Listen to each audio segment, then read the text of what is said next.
the backbone of America. If you're shopping for America's best-selling truck, you need to hear this. For nearly half a century, the Ford F-150 has been more than just a pickup. It's been a symbol of American strength, hauling, towing, building, and carrying dreams from coast to coast. But here's the truth most buyers never hear. Not every F-150 was built equal. Some model years earned legendary status, running 300,000 miles with just routine maintenance. Others? They've become money pits, plagued by design flaws and costly failures. So today we're breaking it all down. The best and worst F-150 years, based on real data, owner reports, and long-term reliability. This is NextGen Wheels bringing you the truth automakers won't advertise. The golden years, peak reliability.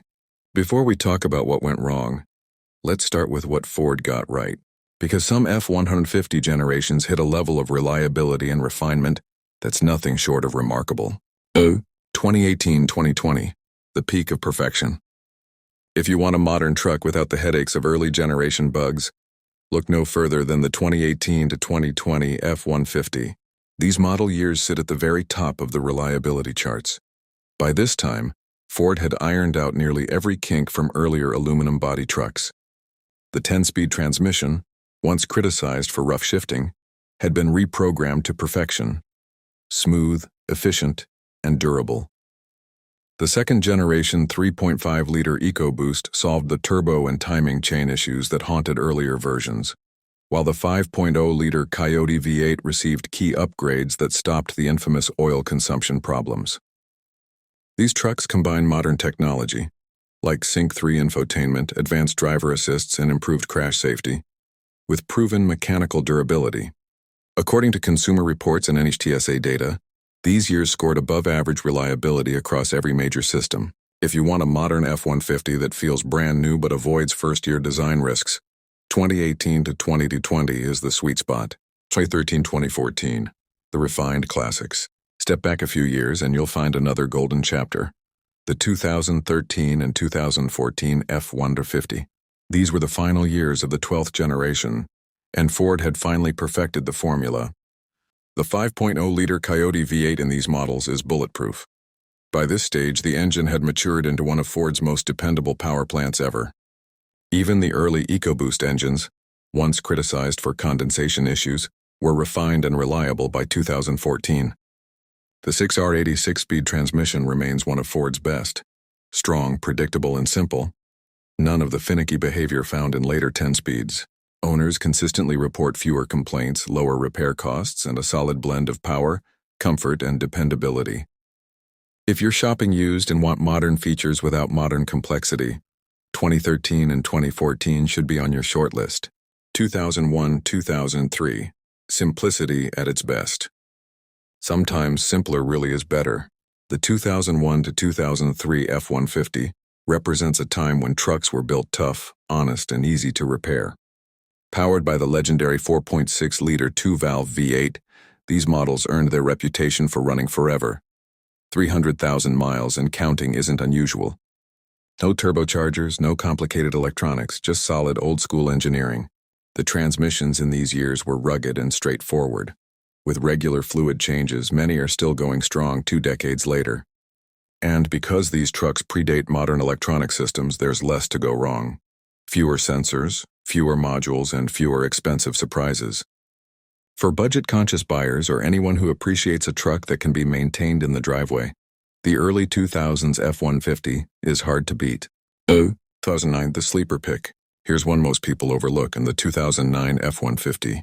This was the first year of the 12th generation, marking a complete redesign. But only one engine made this model truly shine, the 4.6-liter V8. Avoid the problematic 5.4 Triton, and you'll find the 4.6 delivers the perfect balance of power and dependability. This was the year Ford took interior quality, safety, and ride comfort up several notches. It's the ideal middle ground. Modern enough to feel refined, but not overcomplicated with new tech. If you find a clean 2009 F-150 with the 4.6-liter engine, you've found a hidden gem. 23 present, the promising newcomers, and now the future. It's too early to crown the 2023 and newer F-150s as long-term reliability kings. But early signs are promising. Ford has addressed the electronic and infotainment bugs that plagued the 2021 redesign. The PowerBoost hybrid has matured into a stable, efficient option, and build quality has improved across the board.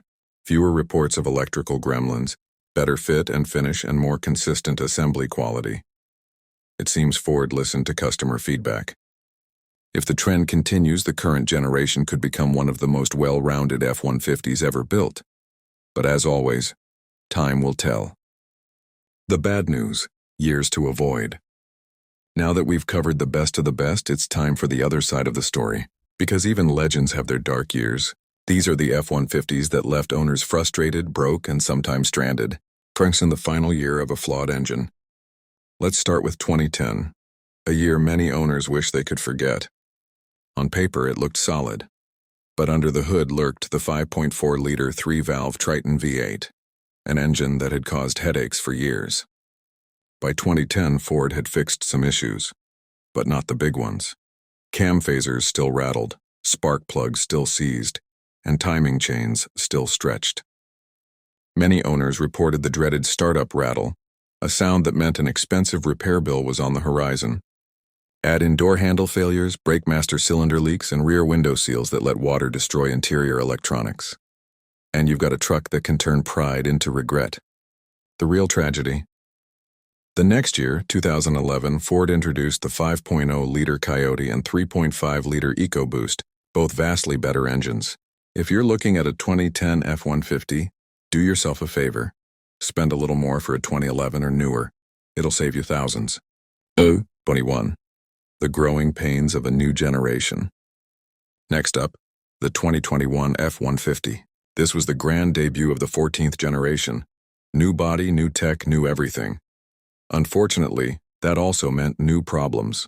It's a story as old as the auto industry. First-year redesigns often come with growing pains. Owners reported everything from infotainment glitches to electrical malfunctions.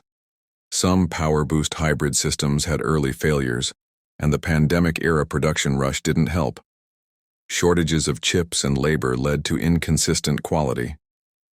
Ford had to issue multiple recalls, everything from driveshaft defects to windshield bonding problems.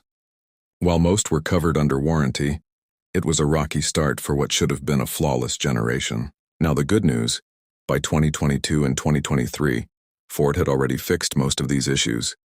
So if you're buying used, skip the 2021, go for a 2022 or newer. Lessons from decades of evolution. Looking back, the F-150 story is one of constant improvement through hard lessons. Ford doesn't just build trucks, it evolves them. Each new generation learns from the last, fixing flaws, refining powertrains, and adapting to changing drivers. The best years, like 2018, 2014, and 2003, show what happens when experience, engineering, and feedback come together perfectly. The worst years, like 2010 and 2021, remind us that progress often comes with growing pains. But through it all, one thing remains true. The F-150 has always been, and still is, the heart of the American truck world, the truth on four wheels. So if you're shopping for your next truck, remember this. Not all F-150s are created equal, but if you know the right years to buy them and the wrong ones to avoid, you can own a piece of American engineering that'll serve you faithfully for decades. Because in the end, trucks aren't just machines. They're partners in work, play, and everything in between. This is NextGen Wheels, bringing you the truth automakers won't tell you. If you value real engineering over marketing hype, hit that subscribe button, ring the bell, and stay tuned. Because we've got more real truck talk coming your way. No sponsorships, no sugarcoating. Just the truth on four wheels.